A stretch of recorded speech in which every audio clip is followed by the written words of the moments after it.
Hello and welcome back to another episode of A Guide to B2B Podcasting.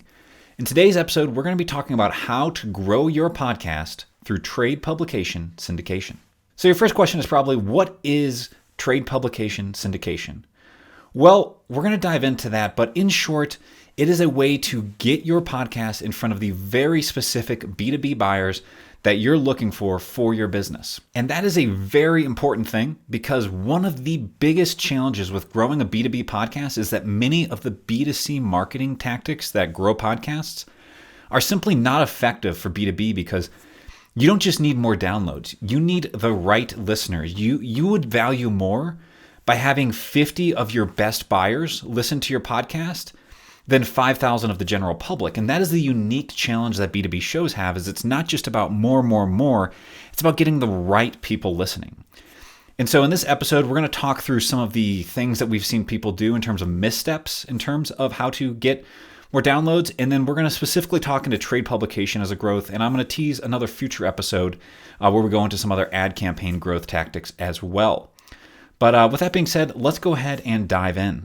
So to start off, I want to hit on some of the pitfalls to avoid when you're trying to grow a podcast and what we've seen some people do that has just been abysmally not great. So the biggest thing I see is that people use B2C tactics to promote a B2B show.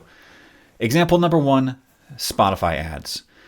Spotify's targeting for a Spotify ad is people interested in business. Something tells me that that is not your buyer persona, or that is nowhere near close enough. And so with Spotify ads, it is really meant for a very B2C approach. And so we saw a company that they had some ads budget left over from their ads department, so they put $60,000 into Spotify ads. When we looked at the results, it might have well been that they just flushed that down the toilet. You literally could not see the slightest shift or growth in downloads from putting $60,000 into Spotify ads promoting the podcast. Now, this platform could grow, it could get better over time, but as when we ran this about 6 months ago, it was awful. The targeting was not there, and it's just not a right fit for B2B shows. So Spotify ads, if you're looking for brand awareness and you're looking at the general public, that could be good for you. But if you're looking to drive targeted B2B downloads for your podcast, probably not going to be the approach. Heck, it's definitely not the approach. I will never recommend that. All right, so tactic number two we saw was Facebook ads. So this one we didn't actually weren't part of a campaign, but I had a company that came to us and they had run a podcast internally, and they bring me forth this entire deck, which was the debrief of a failed podcast at their company. And they invested $1.6 million into Facebook ads to grow a podcast. And it did drive downloads. It drove a ton of impressions. So the cool thing I think about Facebook ads and where they can fit in the flow is if your goal is to repurpose podcast content into Facebook ads to raise awareness or put out message or thought leadership, something there, I think that those work really well. But in terms of clicking and converting into downloads, it was not, and I don't think that that's a thing that's not a fit for Facebook at the moment or anything against them, but I think you have a kind of platform drop off, and this is, a challenge there. And so you're running ads to this Facebook ad that may include like a social video or repurposed, and then someone then has to go into Spotify, into Apple, into another app and another platform to download. So trackability is super hard. Because you're basically going off platform, and then also just the conversion of someone willing to go off platform to a whole new thing is just a challenge. So that is another platform just that we've seen that I think there is some potential there, but again, I'm probably not going to recommend it as a way for B2B shows. Again, I think that's probably once again one more for B2C, but again, even Facebook ads, they're not really great for B2B targeting. So probably not going to be your ideal approach there either. Third one I saw was Google ads. This was a podcast that we were a part of. Similar situation as that Spotify ads. The ads team has some leftover budget. They say, hey, we're going to throw it there. You need to spend this by the end of the year. We're going to put $75,000 behind some Google ads to try to drive growth toward the podcast. I say we saw maybe a 5% lift from running this ad campaign. Like, it was still just not really hitting the mark or driving anything significant toward the podcast. So again, Google ads campaigns, I look at them very similar. I mean, you can get a bit more targeted with that, but the problem with all of these is that they're really B2C promotion techniques. And so if you're really looking at any of these, like it's just very difficult. The other alternative, I will say that we haven't actually run or tried a campaign in this yet. I'm intrigued and I may want to experiment at some point, but I do think LinkedIn ads could be a possible route, because with the LinkedIn ads for a podcast, you're at least able to get that right targeting in place. But the challenge that I see with LinkedIn ads is it's really expensive, and you're driving someone towards something that's not an offer. I mean, a LinkedIn click can often be $10+ per click.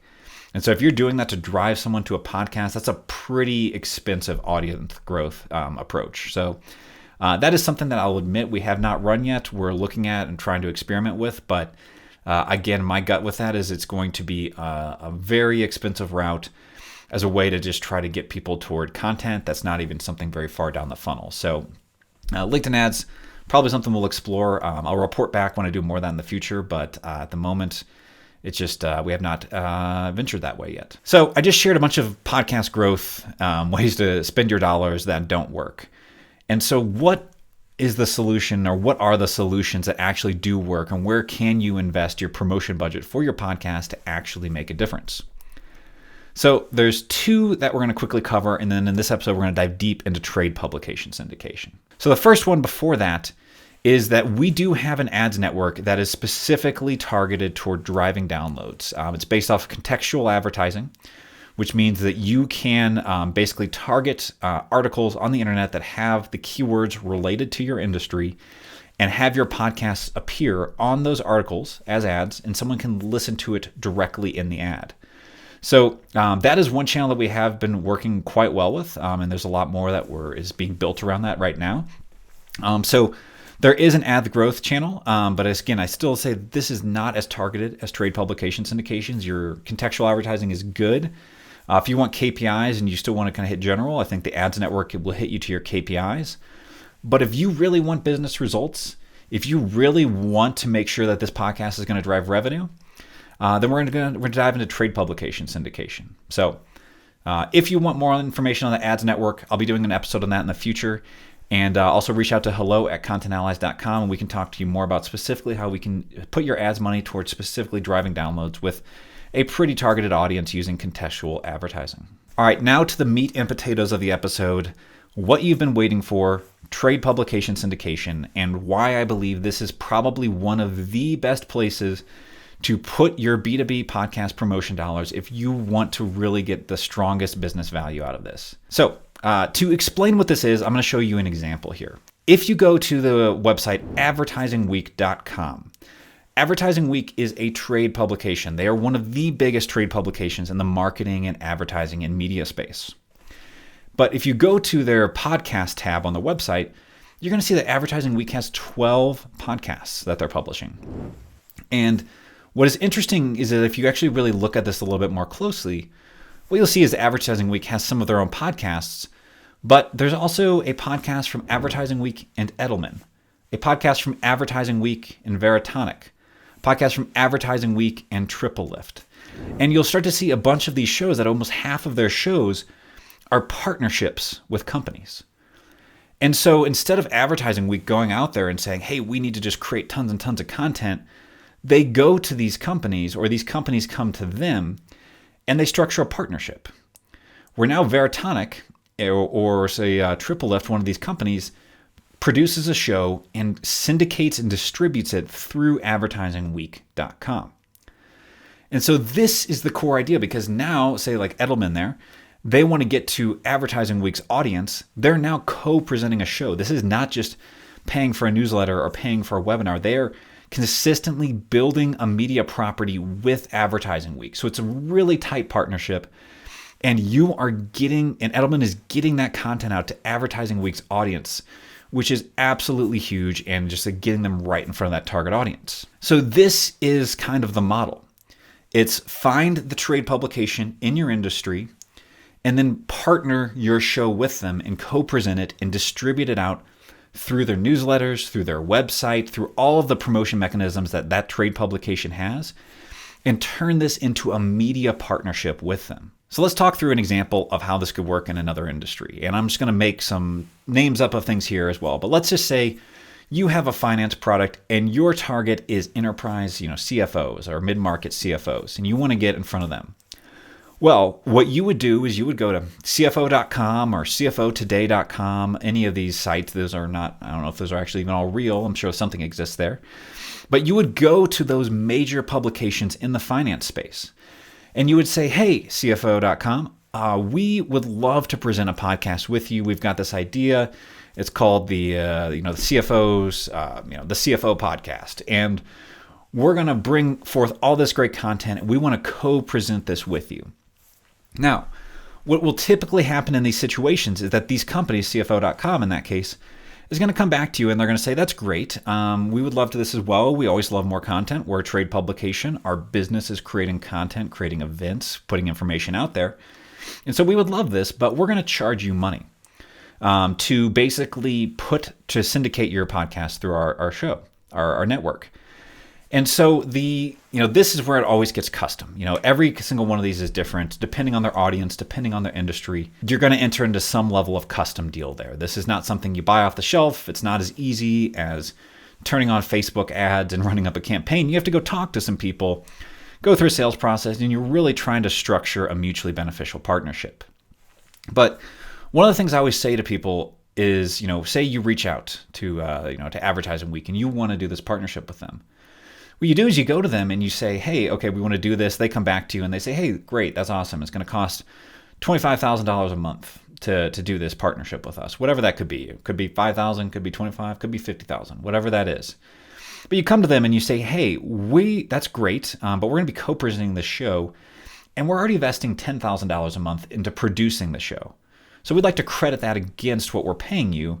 So instead of $50,000 or instead of $25,000, now you're down, you knock $10,000 off that price by saying we're already paying to produce this show. You're going to get all of this content, and we're paying the money to do that. You guys are going to be co-presented. You'll be a sponsor on this as well. And so that's a way you can kind of negotiate that and put that in there as well. If you're dedicating team members to this, you might have a person's salary that's partially allocated toward this. So you can kind of look at your hard costs of production, but also the resources and internal team and say, hey, we've got, a lead and a project manager that's handling this podcast from our side. Those salaries combined are another, $8,000 a month or something. So what you want to do is you want to go get the quote, what they would charge to syndicate the show. And then you come back and you say, hey, that's great. We're investing all of this from our side.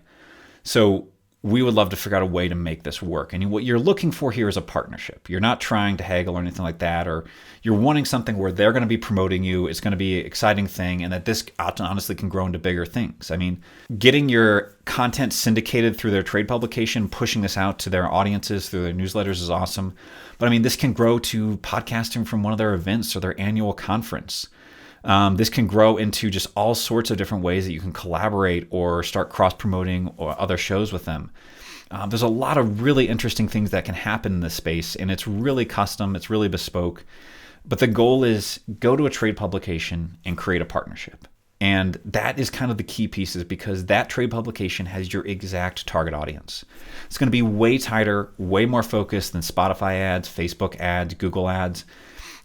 Trade publications are the most tightly niched niche of any targeting that you can really do. And this is why I believe for a B2B company, if you're really wanting to drive results for your podcast, I think that trade publication syndication is a phenomenal way to go.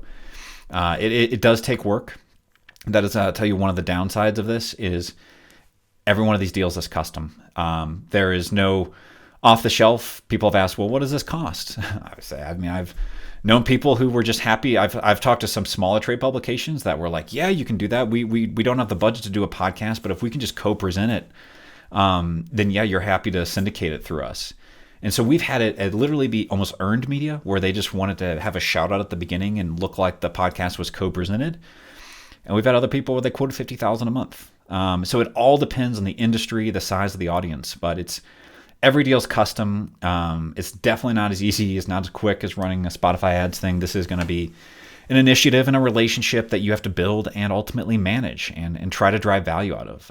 Because that's the other downside, is once this is done, once you set this up, like you have to kind of manage that relationship. You have to make sure that they're doing the things to promote you on their side. You need to be like reconnecting with them regularly and brainstorming ideas on, what else beyond the show could we do together, or how else can we grow this? And so it definitely, it's very custom, and it does take some work there. And then the other downside, again, it also can be expensive as well. But so is spending $60,000 on Spotify ads that don't do anything. So if you're going to put your money towards something, I do think that this is a really great way to go. Some of the things you need to be cautious of is just really understanding like what their audience looks like. Most of these trade publications should be able to give you a media deck that shows this is who our audience is, this is how big our email list is, this is that. Some of the things I'll tell you, social media followers don't care that much about that when I'm looking at these. What I care about is what's their web traffic and what's their email list size. I'll tell you that email lists are probably one of the best converting ways to get people to listen to podcasts in terms of any media channel that's going to kind of route someone over to it. So when you go to these trade publications, just make sure you don't just do a deal just to do a deal. Make sure you really understand what you're getting, what the audience is, like how engaging it is, what they're going to be including. Are you going to be on those email blasts? Are you going to be on social posts? What's that's going to look like? Because you just want to make sure that you're really getting what you pay for. Because the other thing is you're structuring one really good partnership here. You're not going to do this with multiple trade publications. So when you go toward this decision, you're also going to be hitting a point where you have to decide which trade publication am I going to partner with. And so this is kind of an interesting thing where you can go to some where you'll say, hey, okay, these guys are the biggest in the space, but that price tag, that's $50,000 price tag is a lot for a partnership, like per month or something. It's something crazy. But you look at their metrics and like, wow, they have the audience, like they own the audience, like they have it. And then you might have a smaller trade publication that says, hey, like $5,000 a month, we're good, but their audience is a small portion of that size. And this is where it kind of comes down to just budgeting and what's possible. It's like everyone would love to work with the biggest one out there, but not all the time can you afford that. So we've seen some trade-offs where we went with smaller ones. And it did still, drive some pretty good results and pretty targeted, but it definitely is just, another aspect of this is it's kind of what's your budget and which trade publication can you afford. But I think ultimately you're in this for the long run when you're trying to do this. So if you can, even if you're going to start off smaller or just kind of walk before you run with a bigger trade publication, I think if you can build that alliance, like there's just so much goodwill that comes from the relationship, the partnership and everything. And it's going to make your company look bigger because you're partnered with this major trade publication, which is probably going to help your sales and marketing teams. PR will probably love this. They'll likely be able to do other kind of collaborations with that company. So there's a lot that can come out of this. So it's a very interesting model, very different, but ultimately I think it is one of the best ways that you can really go about getting really targeted listeners for your B2B podcast. So if you got any questions, you need help with us, just reach out to us at hello@contentallies.com. Happy to chat about this, support with this. And, just biggest thing I'd say is just don't run Spotify ads to grow your B2B show. Probably don't run Facebook ads to grow a B2B show. Maybe depending on what your objectives are. And Google ads definitely don't. And yeah, just, be cautious with where you put your ads dollars. There's a lot, growing a podcast, it's different than driving people to a blog post. It's different than driving people to a sales page. So you got to think about it and approach it differently and figure out how to get this in front of it. And don't just follow the B2C tactics as they're not the same. And B2B podcasting is a very, very different game. And so, thanks for listening. Be sure to subscribe and rate our podcast if you did enjoy it. And we'll be back next time, and we'll dive in a future episode more into specifically podcast ad campaigns and how we can drive targeted growth toward that and what that looks like. So stay tuned. We'll be back with future episodes on that soon to come.